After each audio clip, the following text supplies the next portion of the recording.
Hi everyone, welcome to our musical conversations, and we're very excited to have a concert coming up with the HPO at the FirstOntario Concert Hall on March 23rd. It's at 7:30 p.m. on Saturday night. We hope you can all join us, and we have some beautiful music. We start with Barber's Adagio for strings. We then have Elizabeth Raum's Violin Concerto, and after the break, Patrick Carabre's Chase the Sun, and finally Copland's Appalachian Spring. The conductor will be Jean-Marie Zaytouni. We look forward to welcoming him to Hamilton. And of course, we really look forward to welcoming our fabulous soloist. This is Erika Raum with us in these conversations. Erika, thanks for joining us. Thanks for having me. And we can't wait to hear this beautiful, stunning violin concerto. I wonder if we could get to know you a bit more in these conversations. So could you start off by telling us your career path? Oh my goodness, that's going back a long way. I started the violin when I was 3, and it's, a little bit relevant in this case because my early education was almost exclusively with my mother. She taught me the piano and composition and all kinds of other things. The only thing she didn't teach me, honestly, was the violin, only because she doesn't play the violin. But yeah, those were the early days, and I came up through really broad education in music, symphonies, chamber music. And then I finally went to school and in Toronto, won a competition. I came back and played this concerto, as a matter of fact, directly following that. And that's where I guess my activities as a soloist really exploded during that period of my life. Now where you see me is in the Royal Conservatory of Music in Toronto, where I am on faculty here, have been for about 20 years. And so I do a lot of chamber music. I do still some concertos. I'm very excited to do this one with Hamilton, great symphony orchestra. So honestly, this is kind of a treat for me too. Anytime I play the concerto, but particularly with a group that is going to really do it justice. It's really such a fine work. I have enjoyed listening to it online, and I know everyone's going to love this live performance. And so obviously music is such an intrinsic part of your life. I wonder if you could tell us a little bit about what it's like to grow up in such a musical family. It's great, it becomes in a way, very ordinary. I mean, I've said many times that it's a double-edged sword in the sense that it becomes very natural, but it also is not your own discovery. It's just part of the landscape, and so you don't realize how special it is when you're in it. But now I'm raising my own kids, and they're all playing instruments, and it just astonishes me that my husband is a composer, that they're having almost the same childhood that I had, which is growing up thinking that it's normal to have all this music and all this noise and all these people playing all these different instruments all around them at all times. So it's what can I say? It's noisy, but it's creative, and it's all I know from both sides. That's awesome. And so this violin concerto has a really beautiful story behind it. I wonder if you could tell us a little bit about that. Sure, yeah. Well, it was a commission from the Regina Symphony, which is where I grew up, and my mother was principal oboe and my father was principal trombone. But she always is looking for interesting inspiration. And as it happened, my sister had just gotten married, and I had written music for the processional and for, it might have been signing of the registry, this usual places where you have music. And I had written this stuff on a train in Italy on my way to get back to Toronto, or to Regina at the time, and learned it. And then I played it for my sister's wedding, and then I forgot all about it, and I left it on the piano. And then I went back to Toronto where I was studying, and my mother discovered it there, and she thought, what the heck, I'm going to put this in the concerto. So you'll hear it in the second movement. There's a theme that is quite beautiful, which perhaps you can imagine somebody walking down the aisle at her wedding, because that's exactly what that was. And then in the last movement, there's almost this Baroque processional kind of music that I had written also for that occasion. So she kind of eased those in there. But what was kind of funny is that I was pretty sloppy with the way that I had written the processional part, this kind of quasi almost neo-Baroque, with a very, the processional rhythm. And she thought it was in G minor. It was actually in G major. I didn't bother to put a key signature. So when it arrived in the concerto, I said, what's this? I was so confused. But it's basically the same material, just in a little bit angrier sounding. What else can I tell you about it? Also, she felt that it wasn't unusual throughout history for a composer to consult with the instrument that they're writing for. So she sent me early drafts of this concerto, and we worked together, and I wrote a lot of I did not write this concerto, don't get me wrong, but I wrote a lot of the hard sounding stuff, which was her request. She wanted to kind of bring it into the realm of the concerto, so the virtuosity, and because of course I know what's possible better than she would as an oboist, it made sense for me to do that, and that's actually quite common practice. Yes, absolutely. Many soloists kind of have discussions with the composer. Sure. Yeah, works for the instrument. So that's really great that you definitely had a good relationship with this composer. And yes. A little bit about the Baroque style and processional. I wonder if you could maybe walk us through the piece, what we'll be listening to with this journey.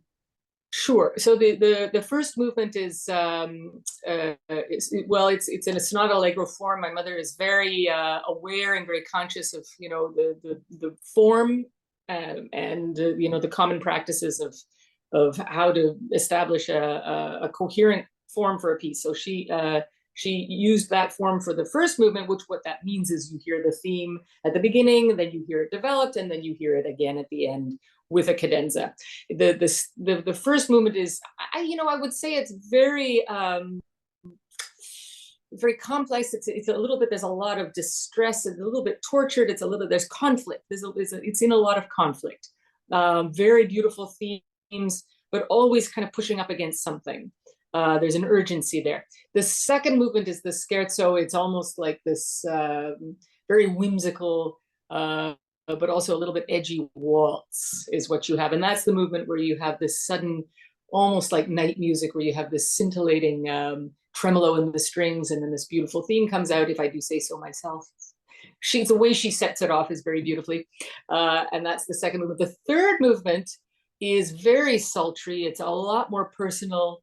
And it's typically, from my mother's music, has little elements of jazz in it.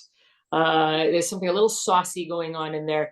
My father was a jazz musician, trombonist, also classical, but originally jazz. And somehow it always creeps into her music, some little elements of that style. The last movement is pretty ferocious. A lot of, dare I say, aggression. We don't want to use that word because you don't want to tip it over into ugly, but it's a pretty angry, pretty enraged beginning that you'll hear. And then that's where all the fireworks take place. That's so cool. Awesome. And, when I heard the piece, I thought, Samuel Barber's Violin Concerto or Copland Appalachian Spring, and these composers would really go well in a program with your mom's music. And I just wondered if there were any composers that really spoke to you from the classical realm, and also your mother, like who influenced her as a composer? Oh, that's always a hard question to answer, because you ask any musician and they're usually relating most strongly to the composer they're playing at the moment, because that's your hot and heavy relationship at that moment. What I would say about my mother's, who she's influenced by, Brahms. It goes back a little, I would say even earlier with her, although the harmonic language of this particular concerto is a lot more leaning into the 20th century for sure. But I think that what you'll find with her music is that it really features the performer in a way that they can be expressive, they can be human, if I can say that. I mean, it's very relatable in that the emotions throughout the concerto are, I think anybody can share, and it doesn't take a lengthy initiation process, which sometimes people worry with new music. Although this particular concerto has its edge, it's also immediately compelling, harmonically compelling, melodically, the colors in the orchestra, the imagination in the orchestration. But she definitely finds her roots in this kind of romantic era, I would say, more so than, say, a Bartok or probably, I think that you know, coincidentally enough, you'll hear in the Barber, the adagio for strings is just rich and soulful and thoughtful, and but also very, very mournful and tragic. The concerto, the violin concerto of Barber, not so. You can go and listen to that and get a little bit of a window into also that same harmonic language. In the second of my mother's, more so. In the second movement of the Barber, there is a very lengthy oboe solo, and that always makes me think of my mother, because she was always the oboe player in the orchestra when I was playing in the orchestra. So anytime I hear an oboe sound, I think, oh, Mom. In the concerto, there is a violin. If you know, the careful listener will hear a violin trombone duo in the last movement, which was intended for me and my father in the section in the orchestra to have our moment together. Oh, that's lovely. And yes. Is there an oboe solo as well because of your mother? You know, maybe I just probably not. You know, she probably didn't even think of it that way. She was just thinking of doing something for her loved ones. I can tell you that every time I've played it with her in the orchestra, and it's happened more than once, she struggles. She struggles to play her part because she's so distracted. It's either that she's thinking, why did I have the violist do this? Or she's listening to me, or she's, you know, and she always tells how when she's in the orchestra playing her own music, she has to focus so as not to rewrite her own part, so as not to slip into this, oh, I could do this, you know, to that creative part of the brain that has the authority to change notes. Just say, nope, that's it. This is the piece. Just got to play it. You got to respect the composer. It's quite funny. That's awesome. And do you compose as well? You said you composed the piece for your sister's wedding, which is so lovely. You know, yes, I've composed my whole life sporadically. The most recent thing I composed was a work for horn and piano. It just came up a couple of years ago. Somebody asked me, and it had been a while. And my first impulse was to say, no, I'm not a composer. And then I thought, oh, for heaven's sake, just write. So I wrote the piece. You know, it was kind of just at the end of, well, sort of middle of COVID, and it wasn't doing so many concerts anyways. So it seemed like a great idea. Yeah, it's great fun to compose. I mean, there's nothing quite like it. Time goes very fast when you're composing. A lot faster than when you're practicing. Let me tell you that. We're looking forward to welcoming you to the HPO family. And I wondered if you have already gotten to know some of the musicians, or been to Hamilton, or oh yeah, I mean, Hamilton has been in my life for many. I think I played in Hamilton years ago. I mean, with the orchestra. I'm trying to remember what it would have been, but one of my oldest friends I've known since I was 18 years old is of course Steve Satarski, and he's your concertmaster. I have a feeling that he may have had even a little something to do with organizing this event, because he and I have always been very, very friendly with one another. And I think he also has a lot of respect for my mother's music. And so, so anyhow, we're really just grateful to be there. And of course, I knew Mr. Brott very well over the years. And so there's that connection. You are right, because Steve, I said, oh, I'm looking for a violin concerto for our season. Yeah. He gave me, you know, a selection, but I listened to your mother's and you performing it, and I just thought, this is such a beautiful work, and it's got a wonderful message behind it as well. I love for our audience to have a message that they can relate to, but also one that's so positive and full of love and support, and also a strength too. There's some grittiness to it as well, some darkness, and battle of kinds, but it's, you know, a very engaging concerto. So we're really looking forward to having you.